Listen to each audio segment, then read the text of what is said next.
Banget, Bu. Semangat ya, walaupun tadi sudah ada mata kuliah, kita lanjutkan hari ini ya. Berarti kalian ada 1 hari kosong nggak sih? Atau full semua kalau kuliah tuh? Full semua, Bu. Full semua ya? Sampai, ya paling ada satu aja yang 1 hari ya satu matkul ada ya di hari-hari tertentu.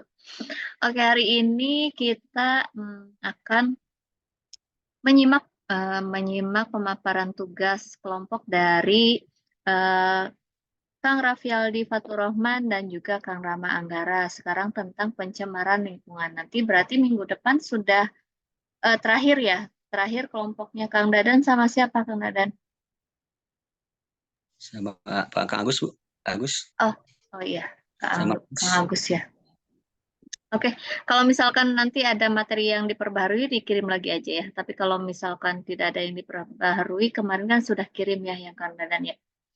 Ya, oke, hari ini tentang pencemaran lingkungan nih. Kang Rama dan Kang Fatur udah siap? Are you ready? Ready lah ya. Oke. Ya nanti sistemnya seperti biasa ya, seperti saya kalau sedang kuliah gimana sih menjelaskan dulu ya, menjelaskan nanti misalkan di akhir kan Kang Rama dan Kang Raffialdi itu buka sesi diskusi ya, sesi diskusi. Harapannya di sini karena temanya udah umum nih tentang pencemaran lingkungan, jadi teman-teman di sini banyak juga yang kita berdiskusi lah, saling sharing informasi lah di sini ya. Jadi kalau setelah selesai presentasi bisa juga kita nanti sesi diskusi. Ya, kalau sudah jelas, ya saya juga nanti memposisikannya sebagai mahasiswa. Oke, bisa dimulai Kang Rama, Kang Raffialdi, pembagiannya terserah ya gimana nanti berdua aja, anggap aja ya kalianlah narasumbernya hari ini. Dipersilahkan. Baik, Bu. Izin mau berdoa dulu, Bu. Oh iya, mangga. Mengawali perkuliahan pada malam hari ini, langkah baiknya kita berdoa agar diberi kelancaran dalam menerima materi. Berdoa dimulai.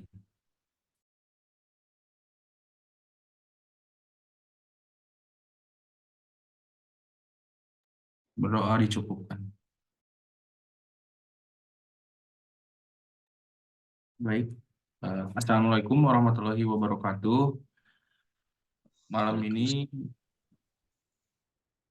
perkenalkan, saya Rama Anggara Putra dan rekan saya Raffialdi Faturrahman pada malam hari ini akan mempresentasikan mata kuliah Sistem Lingkungan Industri, yaitu materinya pencemaran lingkungan.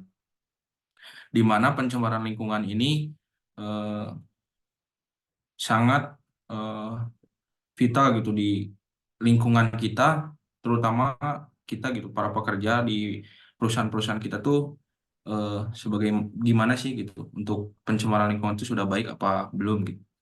Eh,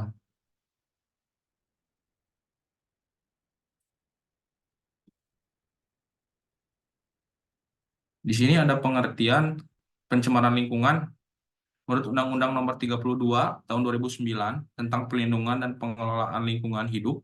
Pencemaran lingkungan adalah dimaksudnya zat energi atau komponen yang merusak lingkungan ataupun berubahnya terhadap segala bentuk tatanan lingkungan yang berasal hasil dari kegiatan manusia maupun proses alam sehingga dapat mengancam kualitas lingkungan. Pencemaran lingkungan dapat juga diartikan sebagai perubahan faktor abiotik akibat kegiatan yang melebihi ambang batas toleransi ekosistem. Sebelumnya Kemudian,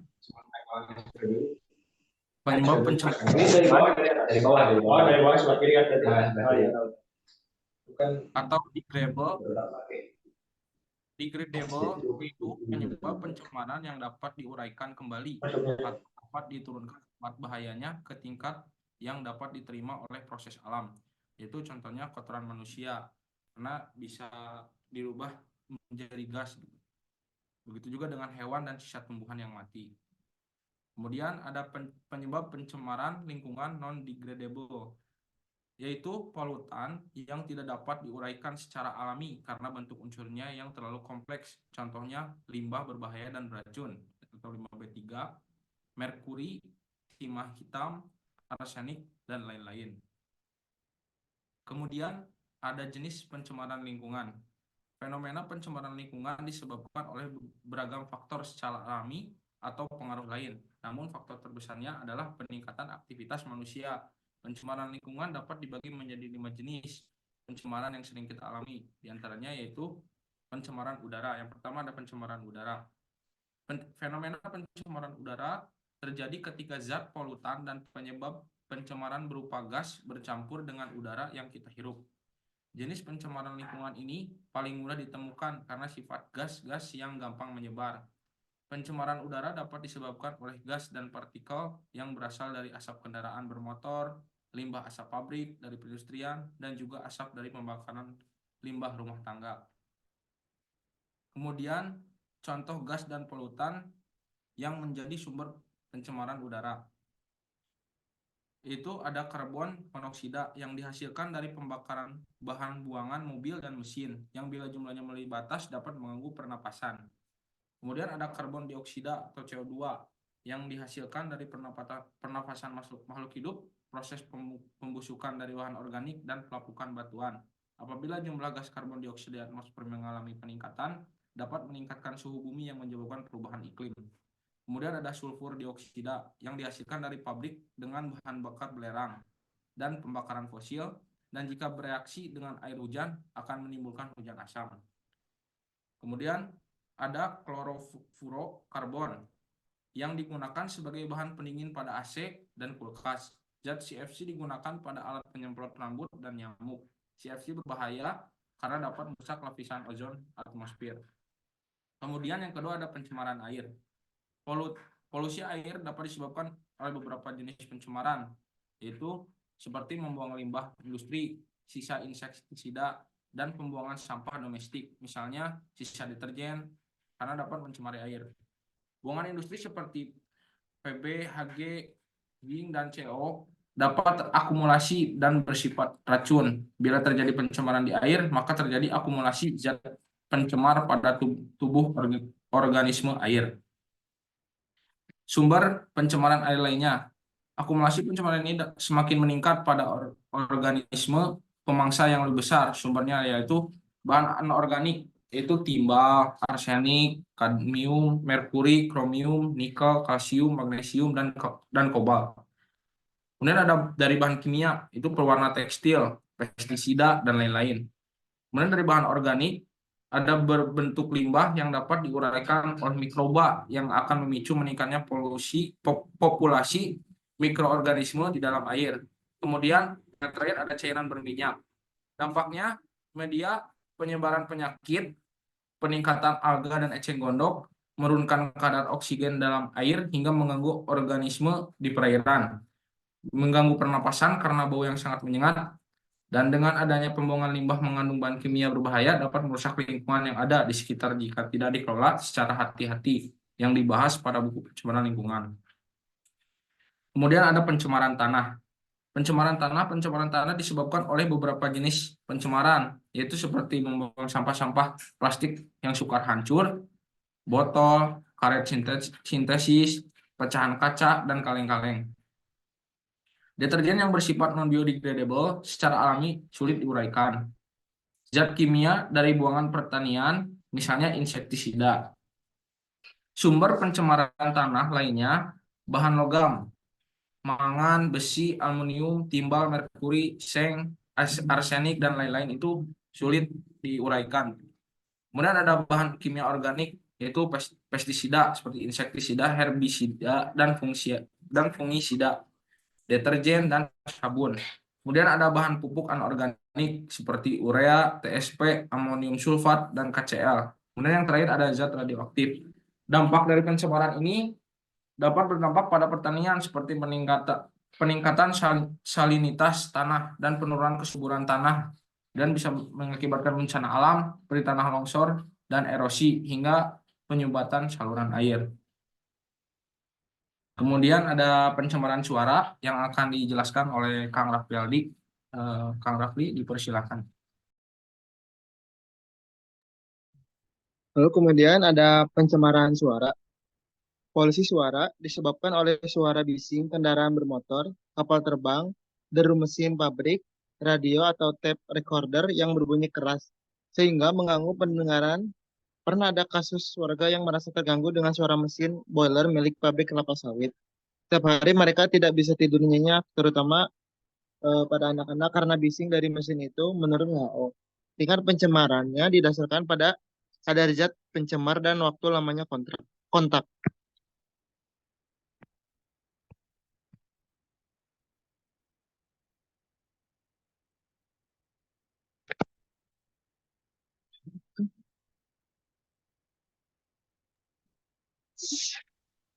Sumber pencemaran suara lain. Ada percakapan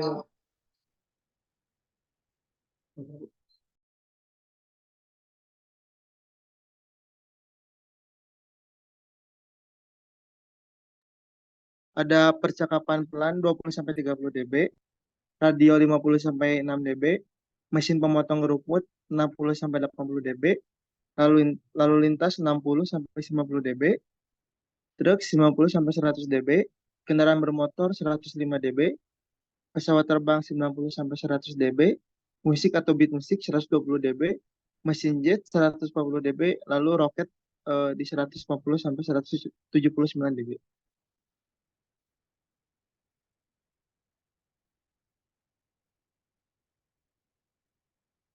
Tingkat pencemaran dibedakan menjadi 3. Yang pertama ada pencemaran yang mulai mengakibatkan iritasi atau gangguan ringan pada panca indera dan tubuh serta telah menimbulkan kerusakan pada ekosistem lain. Misalnya, gas buang kendaraan bermotor yang menyebabkan mata pedih. Yang kedua, ada pencemaran yang sudah mengakibatkan reaksi pada kepal tubuh dan menyebabkan sakit yang kronis. Misalnya pencemaran Hg atau air raksa di Minamata, Jepang yang menyebabkan kanker dan lahirnya bayi cacat. Lalu yang ketiga ada pencemaran yang kadar zat-zat pencemarannya demikian besarnya sehingga menimbulkan gangguan dan sakit atau kematian dalam lingkungan. Misalnya pencemaran nuklir.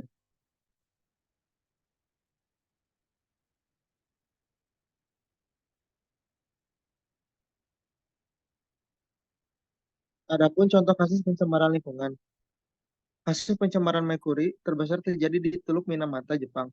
Sebuah perusahaan asam asetat membuang limbah cair berkonsentrasi tinggi metil merkuri ke teluk antara tahun 1932 sampai 1968. Teluk Minamata yang kaya akan ikan dan kerang terkontaminasi merkuri. Tanpa disadari penduduk, metil merkuri masuk ke tubuh organisme laut dan melalui rantai makanan mencapai konsentrasi tinggi pada ikan dan kerang yang dikonsumsi masyarakat Minamata sehari-hari. Proses bioakumulasi dan biomagnifikasi menyebabkan konsentrasi merkuri dalam rambut beberapa pasien di rumah sakit mencapai dari 500 ppm.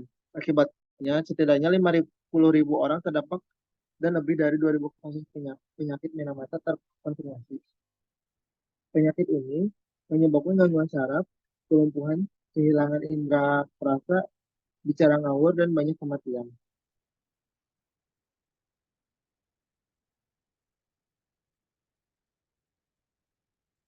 Kemudian dampak pencemaran lingkungan. Dampak pencemaran lingkungan yang paling terasa saat ini adalah pemanasan global, suhu bumi meningkat, menyebabkan pencairan es di kutub utara, dan kenaikan permukaan air laut. Pemakatan hayati bioakumulasi adalah dampak lain dari pencemaran lingkungan, di mana kadar bahan pencemar meningkat melalui tubuh makhluk hidup.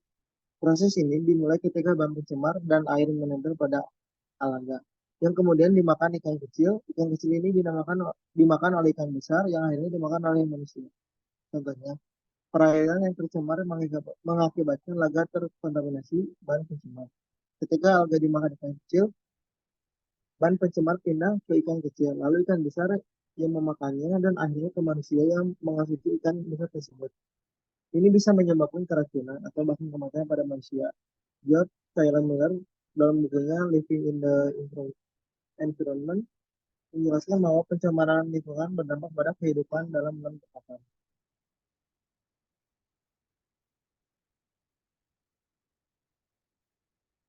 Tingkatan akibat pencemaran lingkungan ada 6. Yang pertama ada gangguan estetika, misalnya bau. Yang kedua ada kerusakan properti, misalnya bahan logam menjadi karatan. Yang ketiga ada gangguan pada tumbuhan atau hewan, misalnya penurunan hasil pertanian. Lalu yang keempat ada gangguan pada kesehatan manusia, misalnya penyakit saluran pernapasan.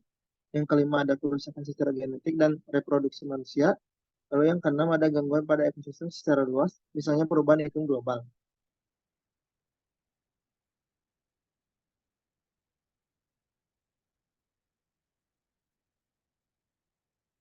Adapun cara untuk menanggulangi pencemaran lingkungan. Yang pertama ada penanggulangan pencemaran lingkungan secara administratif merupakan tugas pemerintah dengan membuat peraturan dan undang-undang. Beberapa peraturan yang telah dikeluarkan antara lain produk ramah lingkungan, pabrik dilarang menghasilkan produk yang mencemari lingkungan, seperti produk yang menggunakan gas CFC yang merusak lapisan ozon. Yang kedua ada pengolahan limbah, industri harus memiliki unit pengolahan limbah pada cair gas untuk memastikan limbah yang dibuang aman bagi lingkungan. Lalu yang ketiga ada tempat pembuangan sampah. Pembuangan sampah pabrik harus dilakukan di tempat khusus yang jauh dari pemukiman. Lalu yang keempat ada AMDAL atau analisis dampak lingkungan. Sebelum pembangunan pabrik atau proyek industri, harus dilakukan AMDAL terlebih dahulu untuk menilai dampak lingkungan. Lalu yang kelima ada buku mutu lingkungan. Pemerintah mengeluarkan standar mutu lingkungan termasuk baku mutu air dan udara yang menetapkan batasan kadar bahan pencemar seperti logam berat, fosfor, atau merkuri, serta gas CO2 dan CO. Pabrik yang melanggar standar ini akan dikenakan sanksi.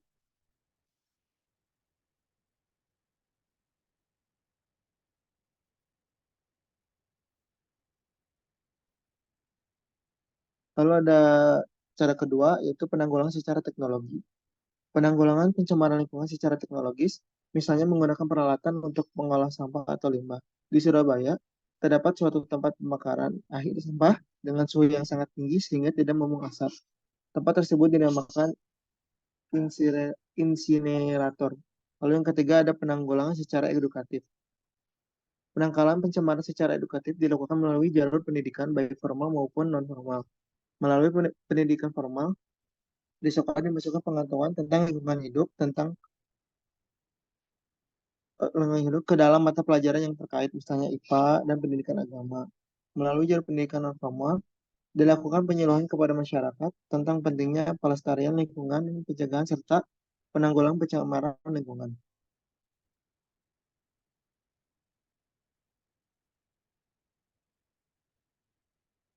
Lalu yang keempat ada penanggulangan pencemaran lingkungan. Penanggulangan pencemaran lingkungan berdasarkan undang-undang, jika berdasarkan pada Undang-Undang Nomor 32 Tahun 2009 tentang lingkungan hidup, diketahui bahwa upaya penanganan terhadap permasalahan pencemaran lingkungan adalah sebagai berikut. Mengatur sistem pembuangan limbah industri, penempatan kawasan industri terpisah dan berjauhan dari kawasan pemukiman penduduk, pengawasan akan penggunaan bahan kimia misalnya pestisida dan insektisida, melakukan penghijauan, melakukan sanksi secara kepada pelaku pencemaran lingkungan, hingga penyuluhan pendidikan lingkungan untuk meningkatkan kesadaran masyarakat akan pencemaran lingkungan.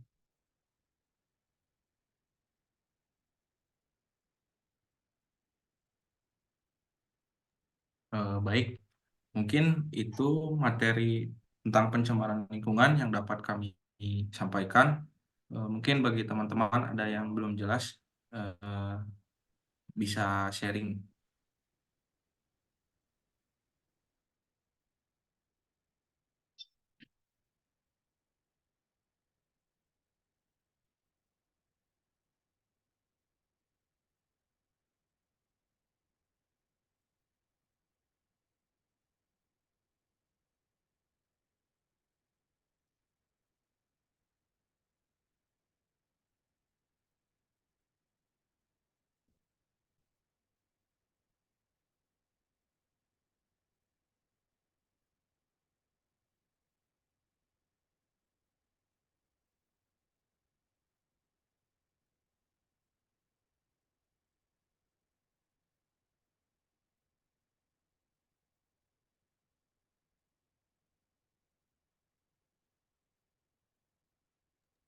Untuk teman-teman, apakah ada yang ingin ditanyakan?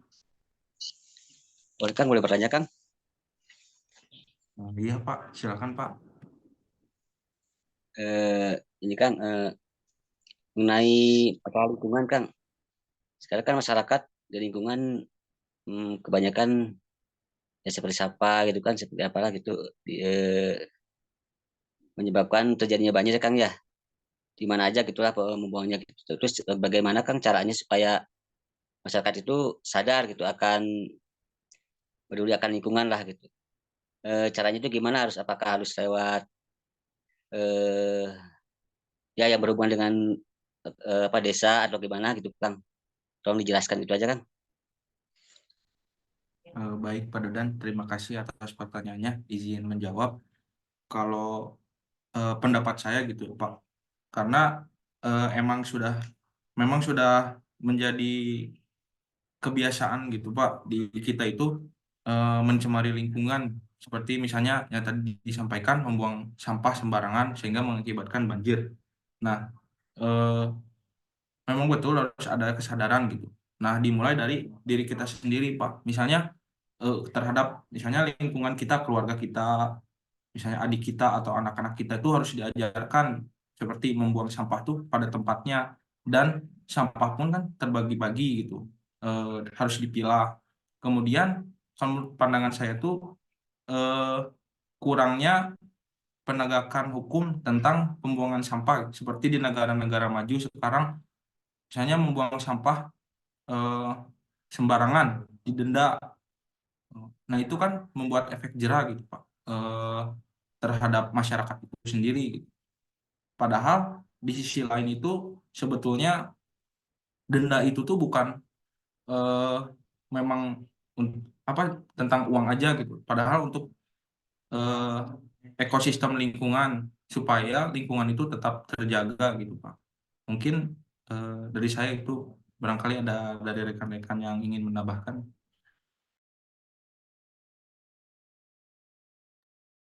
Izin menambahkan Kang, eh, mungkin kalau dari Kang Rama itu dari secara umum, dan rekan-rekan dari kayak masyarakat. Kalau untuk di industri sendiri, mungkin harus dilakukan penyuluhan secara rutin, baik eh, mingguan atau bulanan gitu Bu. Agar setiap karyawan itu selalu aware akan pencemaran lingkungan, dan perusahaan juga harus memfasilitasi untuk pengolahan limbah itu tersendiri, mulai dari tempat sampai eh, lebih baik jika terdapat ada sistem pengolahan yang bagus gitu. Jadi beberapa limbah itu dipisahkan, jadi tidak semua limbah di satu Bu. Nah, gitu Bu.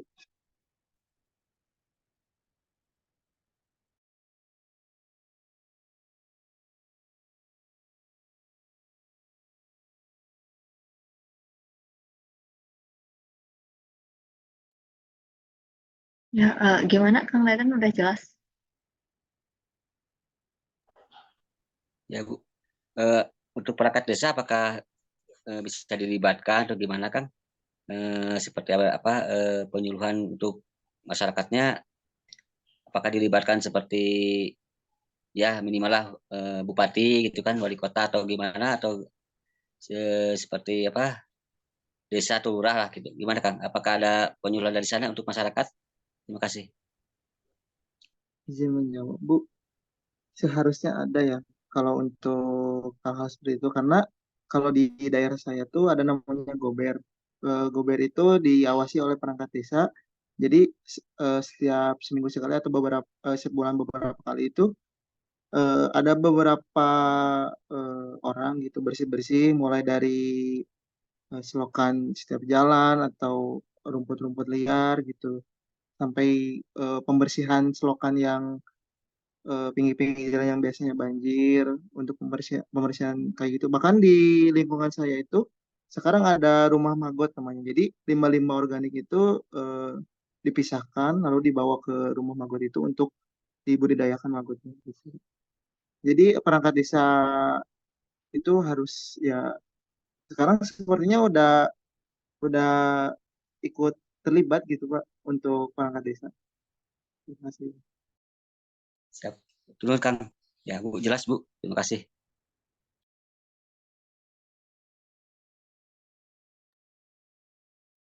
Oke, gimana emang di desanya Kang Dadan belum ada yang seperti itu?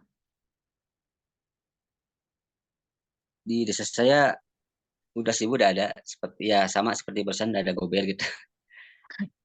Gober itu apa sih? Iya. Go, Wah, gober itu apa ya?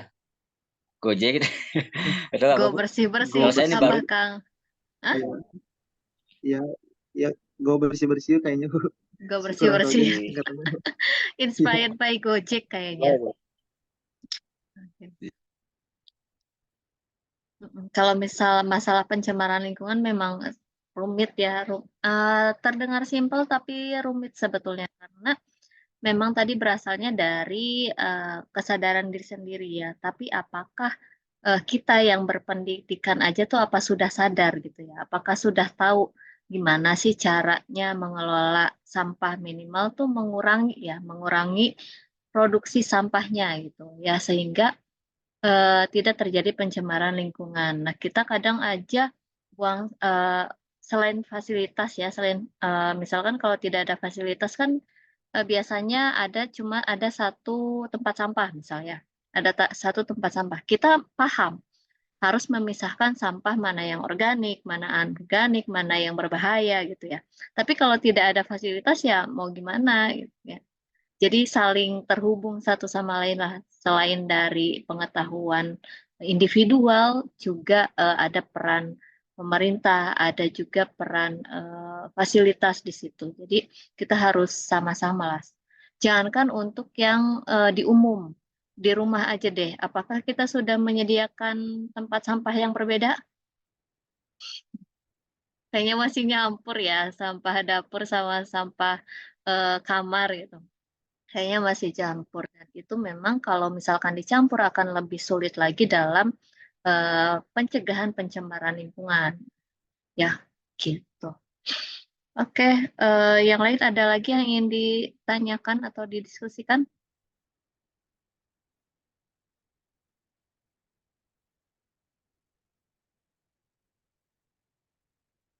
Ya, kalau tidak ada, mungkin dicukupkan ya dari Kang Rama dan Kang Rafial di Faturrahman.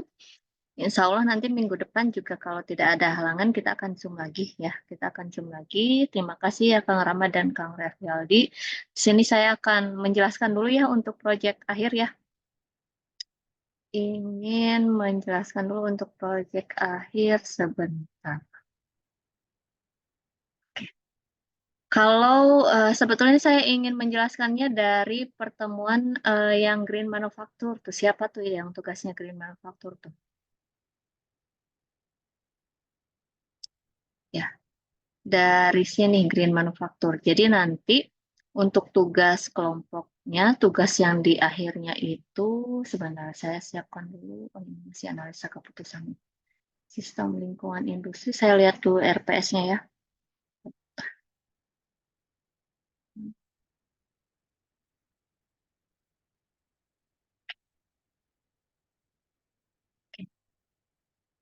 Nah, yang tugas 9 kan nanti ada makalah contoh penerapan produksi bersih atau green design atau ada eco industrial park atau nanti green manufacture juga bisa. Nah, jadi kalau di sini karena ada contoh penerapan, jadi kalian tidak mencari referensi. Cuma kalian memang harapannya saya di sini bisa mengidentifikasi secara langsung bagaimana sih penerapan produksi bersih, green design, green manufacture, ataupun eco industrial park. Jadi nanti dipilih aja mau identifikasi yang produksi bersihnya kah atau yang green manufacture-nya kah gitu ya. Jadi kalian menganalisis sendiri secara real lah. Nah, banyak kan di sini kan sudah banyak bekerja ya di perusahaan apa aja kebanyakan. Kalau yang ini sih bukan hanya di industri tapi bisa diterapkan di mana saja. Gitu. Jadi bisa mengidentifikasi di tempat kerja teman-teman juga sangat bisa sekali. Nah, untuk yang green manufacture itu jadi nanti kalian di sini. Nah, di sini mengidentifikasinya yang ini. Ya, jadi apakah di tempat tersebut industri, misalnya saya contohkannya industri ya, apakah di industri tersebut sudah menerapkan atau mengupayakan penggunaan efisiensi energi ya, gitu. Terus bahan bakunya apakah sudah menggunakan yang ramah lingkungan, ya? Kalau sudah, disebutkan apa tuh dari bahan baku sebelumnya ke bahan baku yang sudah ramah lingkungan tuh apa. Jadi itu dituliskan di situ.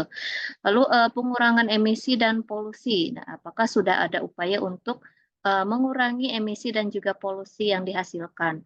Lalu apakah ada daur ulang dan daur ulang limbahnya seperti apa di sana? Inovasi teknologi, adakah penerapan inovasi teknologi yang dilakukan? Misalkan ada sudah penggunaan robotika kah, atau sensor cerdas ya, sensor pintar, atau teknologi digital yang lainnya. Dan juga ada ini desain prinsip berkelanjutan. Jadi di sini adalah mempertimbangkan siklus hidup produk dari bahan baku hingga ke pembuangan akhir. Jadi ini tuh meliputi penggunaan bahan yang dapat didaur ulang, tadi apa saja ya, desain yang mudah dipisahkannya, dan produk yang tahan lama. Kalau produknya tahan lama kan produksinya juga tidak terlalu banyak membutuhkan bahan baku tersebut, tapi untuk limbahnya juga sedikit.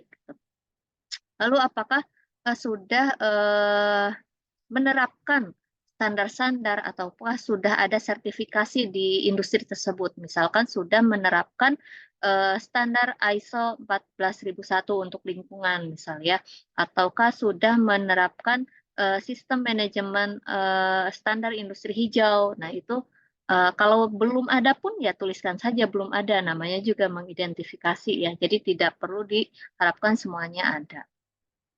Itu untuk yang green manufacture. Nah, kalau untuk yang produksi bersih, saya ada di materi tersebut ada melampirkan salah satu contoh jurnal yang saya dan tim susun ya, yang disusun dengan tim saya itu penerapan produksi bersih pada industri minuman nata de coco. Ini contoh aja ya. Ini contohnya untuk teman-teman. Kalau produksi bersih, prinsip utamanya adalah mengurangi sumber limbah. Mengurangi limbah. Jadi sebisa mungkin tidak ada limbah. Bagaimana caranya tidak ada limbah? Ya bisa mengoptimalisasikan di setiap proses misalnya, atau penggunaan bahan bakunya diganti, atau penggunaan ulang limbah tersebut. Intinya limbah itu jangan terbuang. Limbah is money gitulah ya. Waste is money. Prinsipnya diproduksi bersih seperti itu. Jadi kalau produksi bersih, kalian harus tahu dulu, kalau di sini ya, kalau misalkan di industri nata de coco, harus tahu dulu ini, identifikasi prosesnya. Proses pembuatan nata de coco di perusahaan tersebut seperti apa. Jadi diidentifikasi, misalkan dari sini. Proses awalnya pencucian dan pengembangan potongan nata de coco misalnya. Selanjutnya ke proses, kita harus tahu prosesnya dari proses bahan baku sampai jadi. Di sini sampai ke penyimpanan produk. Nah, dari masing-masing proses ini diidentifikasi inputnya apa, outputnya apa. Misalkan inputnya air dan juga potongan nata de coco di pencucian. Outputnya apa? Bisa saja outputnya kan ada air limbahnya ya. Ada juga ya nata de coco yang sudah dicuci misalnya. Nah, air limbah ini bisa digunakan lagi tidak? Gitu ya. Kalau bisa nanti, kalau tidak menerapkan produksi bersih, berarti air limbahnya itu langsung dibuang aja. Itu kan termasuk limbah ya. Tapi kalau prinsip produksi bersih, air limbahnya harus diapain sih? Biar tidak jadi limbah. Misalkan digunakan lagi di pencucian sebelumnya, misalkan. Setelahnya, itu bisa. Jadi diidentifikasi tiap-tiap prosesnya apa sih input dan juga outputnya. Kalau di sini saya sampai ke perhitungan ini ya, perhitungan kesetimbangan masanya, tapi tidak perlu sampai ke perhitungan kesetimbangan massa. Misalkan yang di sini proses pencucian membutuhkan listrik berapa gitu ya. Ada inputnya nata de coco-nya berapa, airnya berapa, nanti air tercecernya ada berapa gitu ya. Input, output yang ke bawah output semua nih. Ini contoh yang perhitungan kesetimbangan massanya. Tidak perlu dihitung sampai situ. Jadi teman-teman perlu tahu aja apa sih prosesnya ya. Prosesnya identifikasi di sana kira-kira apa inputnya dan juga outputnya apa. Terus, Yang paling penting tuh di sini. Jadi untuk yang green manufaktur maupun yang produksi bersih harus ada di sini. Harus ada identifikasi ya.